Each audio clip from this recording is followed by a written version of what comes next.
Barang siapa yang mengganggu atau mempermainkan wanita Dayak akan kehilangan masa depannya atau alat kelaminnya, cuy. Dan ada juga yang menyebutkan alat kelaminnya itu bakal pindah di kepala. Oke guys, balik lagi dengan saya ya. Halo para bejoker-bejoker yang ada di papan yang ada di Indonesia, yang ada di dunia. Balik lagi dengan saya, Cah Bejo Official. Oke cuy, jadi pada kesempatan kali ini aku nggak bakal bermain game dulu ya, atau kita bakal mereaction itu tidak dulu. Hari ini kita jeda dulu untuk hal tersebut. Ini adalah segmen baru yang bernama Bejo Misteri, dan segmen ini akan membahas tentang misteri-misteri yang ada di Indonesia. Jadi untuk mengawali segmen ini, aku akan membahas Pulau Kalimantan. Seperti yang kita tahu ya, Kalimantan ini mempunyai banyak misteri yang belum terpecahkan, dan kali ini kita bakal ngebahas misteri-misteri tersebut. Jadi buat kalian sebelum melanjutkan video, tidak ada salahnya untuk subscribe dulu di bawah, karena subscribe itu gratis cuy. Oke, kita bakal lanjut langsung aja ke segmen Bejo Misteri. Jadi yang pertama adalah jangan pernah mempermainkan gadis Dayak. Seperti yang kita tahu, gadis Dayak ini adalah gadis yang cantiknya alami, tidak dibuat-buat oleh make up. Dan banyak orang yang salah kaprah, apalagi pendatang baru. Dia itu tidak menghargai wanita pribumi tersebut cuy. Jadi buat kalian yang belum tahu, ada rumor yang beredar kalau misalkan barang siapa yang mengganggu atau mempermainkan wanita Dayak akan kehilangan masa depannya atau alat kelaminnya cuy. Dan ada juga yang menyebutkan alat kelaminnya itu bakal pindah di kepala. Jadi buat kalian hati-hati, jangan sampai kalian mempermainkan wanita Dayak. Dan yang selanjutnya adalah The Ghost Warrior. Seperti yang kita tahu, kalau misalkan di bahasa Indonesia kan adalah prajurit hantu atau pasukan hantu. Jadi warga pribumi atau yang disebut dengan suku Dayak mempunyai The Ghost Warrior ini cuy. Jadi ada yang mengatakan The Ghost Warrior ini adalah sebagai panglima burung. Jadi barang siapa yang mengganggu suku Dayak atau melukai hati dari suku Dayak, melecehkan, suku Dayak tidak akan segan-segan untuk menghabisi kalian dengan pasukan hantu tersebut cuy. Jadi kalian jangan pernah sekali-sekali untuk mengganggu suku Dayak. Jadi ya intinya kalian tetap selalu sopan di Kalimantan, apalagi kalian pendatang baru ya. Baru yang selanjutnya adalah jangan pernah menghina patung Dayak atau patung kayu yang dibuat oleh suku Dayak. Seperti yang kita tahu, suku Dayak itu mempunyai hal-hal magisnya ya. Konon katanya, patung-patung Dayak tersebut itu jangan pernah dihina. Buat kalian yang belum tahu, kalian jangan pernah menghina patung Dayak tersebut. Karena patung kayu tersebut adalah simbolis sebagai orang yang sudah mati di sini cuy. Jadi kalian jangan pernah menghina secara fisik maupun dalam hati, karena itu bakal melukai hati suku Dayak tersebut. Ada banyak kejadian orang-orang yang menghina patung tersebut, dan kemudian orang-orang tersebut itu dihantui oleh makhluk-makhluk halus.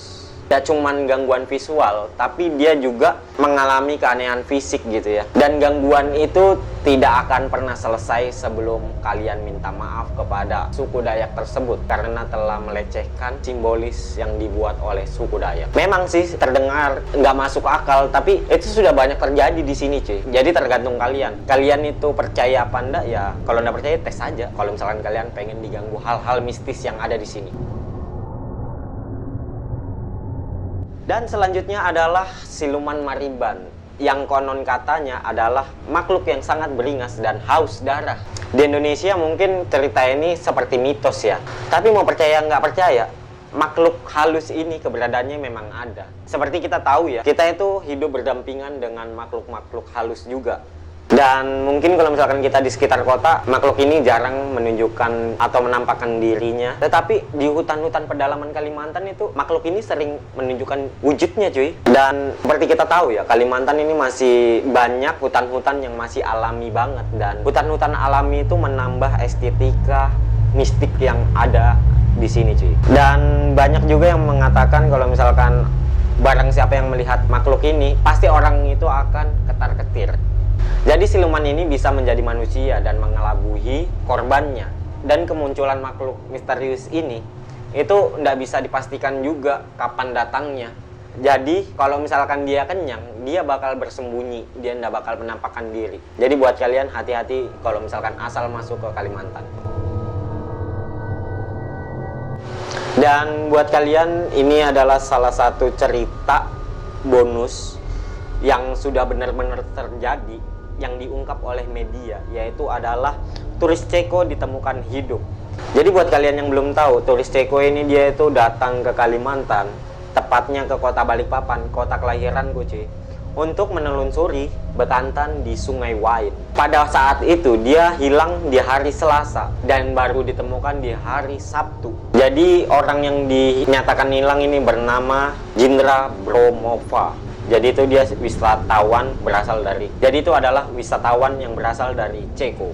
Dan pengakuan dari si korban, dia itu mengatakan dia itu datang tanpa permisi ke penduduk-penduduk di Kalimantan ini atau warga setempat. Dia asal masuk aja untuk meneliti. Dianggapnya itu hutan biasa cuy. Dia itu hanya membawa botol air mineral yang kecil. Dan dia mengatakan katanya dia dipanggil-panggil oleh salah satu makhluk. Kita belum tahu ini makhluknya, misterius banget ya. Kita belum bisa ungkap makhluk ini makhluk apa. Yang pasti adalah makhluk halus. Dia dipanggil-panggil dan pada saat waktu itu dia mulai kehilangan jejak oleh rekan-rekannya cuy. Dan dia mengatakan katanya di saat dia mencari jalan, selalu ada yang menutupi jalannya untuk pulang atau keluar dari hutan tersebut. Ya kembali lagi, kalian mau percaya apa enggak, kalian bisa ngecek aja langsung di Google, turis hilang di Sungai Wain, langsung aja cek aja. Tapi itu memang fakta. Dan aku juga sudah lahir pada saat itu. Jadi aku ngerti banget kejadiannya kapan, dan itu memang lagi jadi highlight di koran cuy.